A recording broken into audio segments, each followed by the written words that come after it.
Hello friends, मैं आरती छवि अपने YouTube channel think positive पर आपका स्वागत करती हूँ। आज हम इतिहास का अध्ययन करेंगे। इतिहास में मध्यकालीन इतिहास का अध्ययन करेंगे और आज का हमारा टॉपिक है भारत पर अरब आक्रमण। क्या है? भारत पर अरब आक्रमण और लेक्चर सीरीज में लेक्चर 2।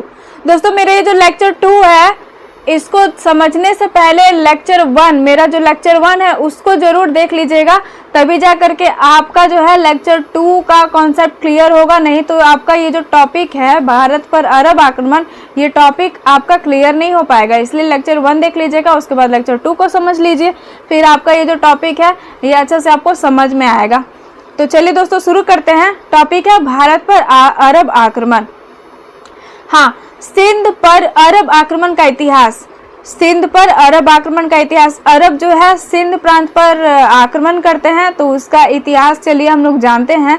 तो पहले तो हम लोग ये जानेंगे कि अरबों ने कितने टाइम्स भारत पर अभियान किया था, आक्रमण किया था। उसमें से कौन कौन से अभियान उनके सफल रहे हैं, कौन कौन से अभियान उनके असफल रहे हैं, और कितने आक्रमणकारी मारे गए हैं, और कौन से आक्रमणकारी का अभियान यहाँ पे सफल रहा है। तो इन सब की जानकारी चलिए हम लोग लेते हैं। तो सबसे पहले भारत पर अरबों ने जो अभियान भेजा था वो किस ईस्वी में भेजा था? तो 636 ईस्वी में भेजा था।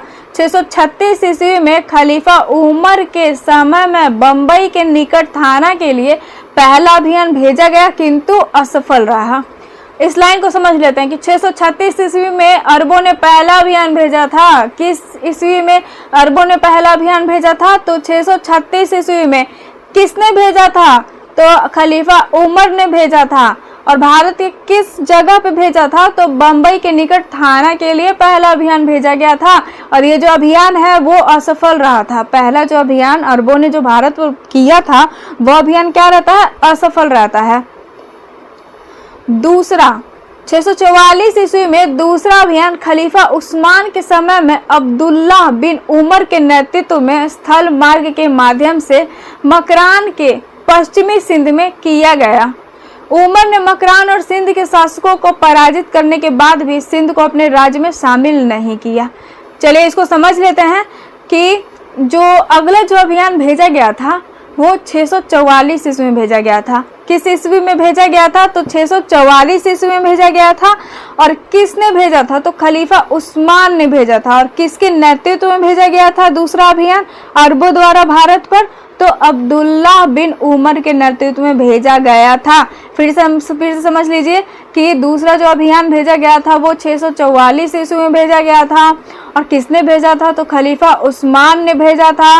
और किसके नेतृत्व में भेजा गया था? तो अब्दुल्ला बिन उमर के नेतृत्व में भेजा गया था। और किस मार्ग से भेजा गया था? तो मकरान, जो स्थल मार्ग था मकरान, उस रास्ते से भेजा गया था। तो दोस्तों, ये जो दूसरा अभियान भेजा गया था उसमें उमर जिसके नेतृत्व में यह अभियान भेजा गया था, उमर जो था वो इस अभियान को जीत लेता है। वो मकरान के रास्ते, मकरान और सिंध के शासकों को वह पराजित कर देता है और सिंध को वो जीत लेता है, लेकिन वो इस राज्य को अपने राज्य में शामिल नहीं करता है। उमर जो है वो जीत लेता है, लेकिन वो सिंध को अपने राज्य में शामिल नहीं करता, बस जीत करके ऐसे ही चल जाता है वापस अरब। तो बहुत सारे इतिहासकार इस दूसरे अभियान को भी सफल अभियान नहीं मानते हैं, क्योंकि अरबों का जो भारत पर आक्रमण करने का जो मुख्य उद्देश्य था वो था धन का लूटपाट। नोट कर लीजिए, अरबों द्वारा भारत पर आक्रमण करने का मुख्य उद्देश्य जो था वो था धन की लूटपाट और दूसरा इस्लाम धर्म का प्रचार प्रसार। हाँ, तो ये जो दो मुख्य उद्देश्य थे वो यहाँ पे उमर ने पूरा ही नहीं किया। बस आया, सिंध पर आक्रमण किया और जो है जीतकर वापस चला गया। सिंध को अपने राज्य में ना मिलाया, ना इस्लाम का प्रचार प्रसार किया, ना धन की लूटपाट किया, ऐसा कुछ नहीं किया। तो इतिहासकार ये जो अभियान है दूसरा, इसको सफल नहीं मानते हैं। 659 ईस्वी में अल हरीस ने अगला अभियान प्रारंभ किया, किंतु वह मारा गया। 659 ईस्वी में अल हरीस ने जो है अगला अभियान प्रारंभ किया, किंतु वह मारा ही गया, वो बेचारा मारा गया। 664 ईस्वी में अल मुहल्लब ने अभियान प्रारंभ किया, किंतु वह भी मारा गया। अब देखिए अगला जो अभियान जो था 664 ईस्वी में अल मुहल्लब ने अभियान प्रारंभ किया था, लेकिन ये भी बेचारे मारे जाते हैं, ये भी मतलब अल्लाह को प्यारे हो जाते हैं। अगला जो हमारा है 708 ईस्वी में सिंघल के राजा का एक अरब जहाज इराक जा रहा था, जिसमें 10वीं के खलीफा वलीद और उसके इराकी गवर्नर हज्जाज के लिए भेंट थी। सिंध के बंदरगाह देवल के पास लुटेरों इस जहाज को लूट लिया। इस समय सिंध पर दाहिर का शासन था। दोस्तों इस लाइन को अच्छा से समझ लेते हैं, फिर बहुत मजा आएगा आप लोग को समझने में। समझ लीजिए 708 ईस्वी में दोस्तों सिंघल को पहले आप लोग समझ लीजिए कि जो सिंघल है ये श्रीलंका को कहा गया है, सिंघल जो है श्रीलंका को कहा गया है। तो 708 ईस्वी में श्रीलंका के यानी कि सिंघल के राजा का एक अरब जहाज इराक जा रहा होता है। एक अरबी जहाज जो रहता है, अरबियन जहाज, वो कहाँ जा रहा होता है? इराक जा रहा होता है, जिसमें उस जहाज में मतलब कुछ तो जा रहा होता है। तो क्या उस जहाज में जो है ना उपहार जा रहा होता है, ढेर सारा उपहार जा रहा होता है। कौन भेजता है? तो सिंघल के राजा भेजते हैं, श्रीलंका के राजा भेजते हैं, ढेर सारे गिफ्ट भेजते हैं उस जहाज में। उस जहाज में और गिफ्ट कुछ नहीं रहता, बस दास दासियाँ रहती हैं और कुछ खास नहीं रहता, लेकिन फिर भी क्योंकि वो गिफ्ट था। और किसको जा रहा था? तो इराक के जो गवर्नर थे ना, वो इराकी गवर्नर हज्जाज, इनके लिए गिफ्ट जा रहा होता है। और 10वीं के खलीफा वलीद के लिए, इन दोनों के लिए, खलीफा वलीद के लिए और इराकी गवर्नर हज्जाज के लिए, इन दोनों के लिए गिफ्ट जा रहा होता है। कौन भेजता है? तो सिंघल के राजा भेजते हैं। तो आइए फिर उस मतलब दोस्तों क्या होता है कि वो जो जहाज होता है, उस जहाज के साथ एक दुर्घटना हो जाती है। दुर्घटना ये होती है कि सिंध के बंदरगाह देवल के पास लुटेरों इस जहाज को लूट लिया। इस समय सिंध पर दाहिर का शासन था। तो वो जो जहाज जो श्रीलंका के जो मतलब राजा, श्रीलंका के जो राजा वो भेजते हैं, गिफ्ट भेजते हैं खलीफा वलीद के लिए और हज्जाज के लिए, इराकी गवर्नर हज्जाज के लिए जो गिफ्ट भेजते हैं उस जहाज के माध्यम से। तो वो जो जहाज जो दरअसल वो जहाज जो रहता है ना, वो जहाज ये देवल बंदरगाह से हो करके जा रहा होता है। और देवल क्या है? ये बंदरगाह है। और ये बंदरगाह जो देवल बंदरगाह है वो सिंध प्रांत में है। किस प्रांत में है? सिंध प्रांत में है। ये देवल बंदरगाह है और ये जो है सिंध प्रांत में पड़ता है। और सिंध प्रांत में उस समय किस शासक का शासन था? तो दाहिर का शासन था। किसका था? दाहिर का शासन था। दाहिर जो था वो सिंध का शासक हुआ करता था उस समय में। और सिंध का जो बंदरगाह था, फेमस बंदरगाह, वो था देवल।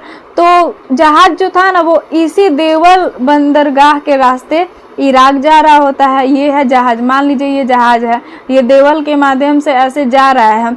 तो होता ये है कि जो देवल में ये क्योंकि ये बंदरगाह है, तो यहाँ पे ना बहुत सारे छोटे छोटे लुटेरे जनजातियाँ रहती थी। और बेचारे वो जो लुटेरे जो जनजातियाँ थी, उनका जीवन यापन का जो मुख्य स्रोत था ना वो लूटपाट ही था, चोरी चकारी ही करना था। वो बस चोरी उरी ही करते थे।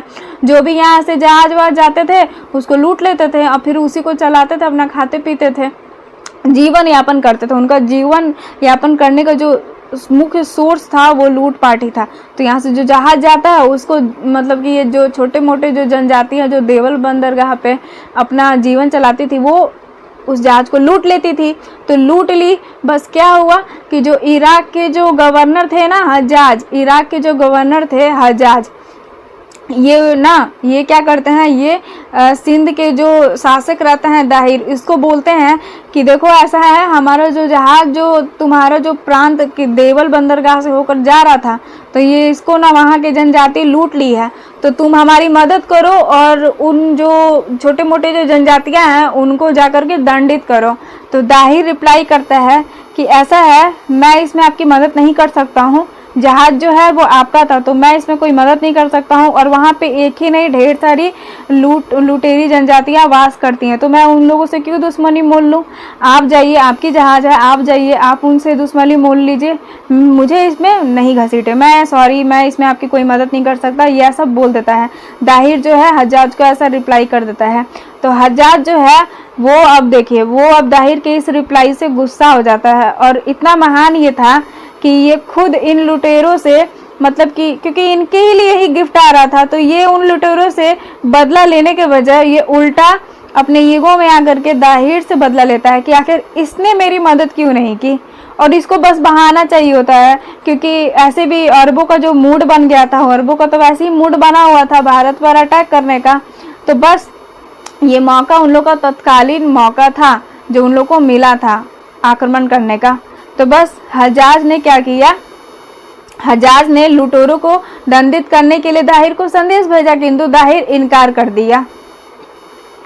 इस घटना के बाद हज्जाज ने सिंध पर आक्रमण करने का निश्चय किया। मैंने बोला था ना कि इस घटना के बाद जब दाहिर जब मना कर देता है हज्जाज को कि नहीं मैं इसमें कुछ नहीं कर सकता हूँ, तो हज्जाज जो है सिंध पर आक्रमण करने का निश्चय कर ही लेता है फाइनली, क्योंकि मूड तो वैसे ही बना हुआ रहता है, तो बस आक्रमण करने का देरी था।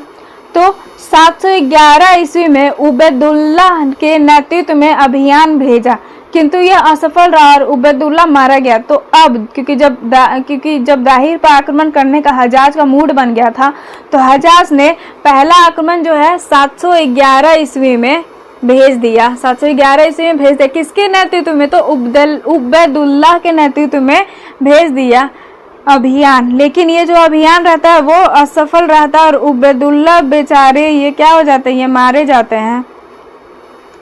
दूसरा अभियान हज्जाज ने भेजा था, दूसरा अभियान बुदैल के नेतृत्व में भेजा गया, किंतु यह भी मारा गया। जो दूसरा अभियान भी जो हज्जाज खुन्नस खा के भेजता है, दूसरा अभियान वो बुदैल के नेतृत्व में भेजता है, लेकिन बुदैल भी जो है ये भी बेचारे मारे जाते हैं। उसके बाद जो हज्जाज ने अभियान भेजा था वो मोहम्मद बिन कासिम के नेतृत्व में भेजा था, और मोहम्मद बिन कासिम का ये जो अभियान रहता है भारत के विरुद्ध, ये अभियान क्या रहता है, ये सफल हो जाता है, ये सफल हो जाता है, क्योंकि मोहम्मद बिन कासिम ये बहुत ही महत्वाकांक्षी टाइप का शासक था।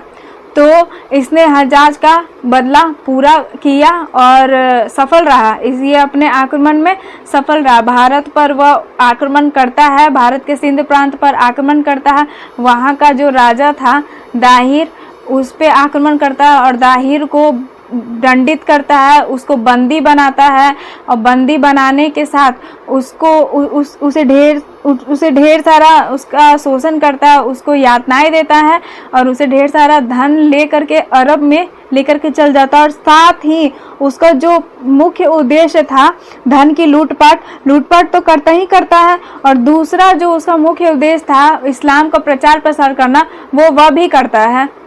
वो क्या करता है, वहाँ के बहुत सारे लोगों को, वहाँ की जनताओं को वो बंदी बना करके वो भारत से अपने देश को लेके चल जाता है, अपने देश को मतलब अरब लेकर के चल जाता है, और वहाँ पे ले जा करके उन लोगों को ज़बरदस्ती इस्लाम धर्म कबूल करवाता है, इस्लाम धर्म में तब्दील करवाता है। और बहुत सारे भारतीयों को उसने इस्लाम धर्म में तब्दील कराया था उस वक्त, और दाहिर को जो है उसने बंदी बना लिया था। तो दोस्तों आज का जो हमारा ये जो टॉपिक है, ये टॉपिक का जो दूसरा लेक्चर है यह समाप्त हुआ, दूसरा लेक्चर समाप्त हुआ। और मोहम्मद बिन कासिम का क्योंकि जिक्र आया तो मैं आप लोगों को बता देती हूँ कि ये मोहम्मद बिन कासिम, खास करके मेरा वीडियो जो वैसे स्टूडेंट देख रहा है जो बीए में पढ़ रहे हैं या 11-12 में पढ़ रहे हैं, तो उनको मेडिएवल इंडियन हिस्ट्री तो पढ़ना ही होगा, जिसमें मोहम्मद बिन कासिम जो एक अरब आक्रमणकारी था उसके बारे में पढ़ना होगा। तो एक दो बातें आप लोग मोहम्मद बिन कासिम से रिलेटेड नोट कर लीजिए कि ऐसा क्वेश्चन पूछता है, फिर से वनडे एग्जाम में भी ऐसा क्वेश्चन पूछता है कि भारत पर वह पहला मुस्लिम आक्रमणकारी कौन थे जिन्होंने भारत पर आक्रमण किया था। वो पहला मुस्लिम आक्रमणकारी कौन थे जिन्होंने भारत पर आक्रमण किया था, तो उसका आंसर दोस्तों क्या होगा, तो अरब होगा, अरब होगा। भारत पर वह पहला मुस्लिम आक्रमणकारी जिन्होंने आक्रमण किया था तो वो अरब होंगे। दूसरे मुस्लिम आक्रमणकारी वो तुर्क होंगे, लेकिन भारत पर पहले आक्रमणकारी जो थे मुस्लिम आक्रमणकारी, भारत पर पहला मुस्लिम आक्रमणकारी जो थे वो अरब थे। और पहला सफल मुस्लिम आक्रमणकारी कौन था, पहला मुस्लिम सफल अरब आक्रमणकारी कौन था? पहला मुस्लिम सफल, क्योंकि मोहम्मद बिन कासिम जो था यह एक मुस्लिम था और मुस्लिम होने के साथ साथ ये एक अरब आक्रमणकारी था।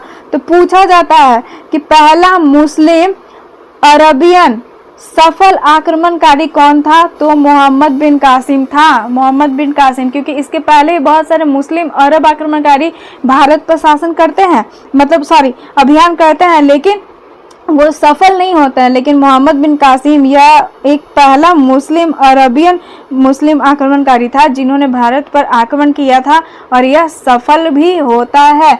इसलिए भारत पर आक्रमण करने वाला पहला अरब मुस्लिम आक्रमणकारी जो था, एक सफल मुस्लिम आक्रमणकारी, वो था मोहम्मद बिन कासिम, वो था मोहम्मद बिन कासिम।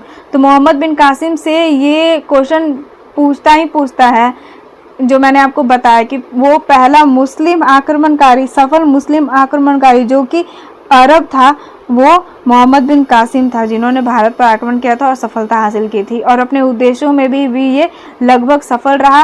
लूटपाट भी करता है और भारत के जनता को, सिंध के जनता को वो बंदी बना करके जबरन उनसे इस्लाम धर्म भी कबूल करवाता है और इस्लाम का प्रचार प्रसार करता है। तो चलिए दोस्तों, आज का मेरा ये लेक्चर समाप्त होता है। अब मिलते हैं मेरे अगले लेक्चर में, लेक्चर 3 में। तो आपको अगर मेरा वीडियो पसंद आता है तो प्लीज़ इसको लाइक करिएगा, शेयर करिएगा और अगर आप मेरे चैनल पर नए हैं तो मेरे चैनल को सब्सक्राइब भी करिएगा। मेरा वीडियो देखने के लिए आप सबको बहुत बहुत धन्यवाद।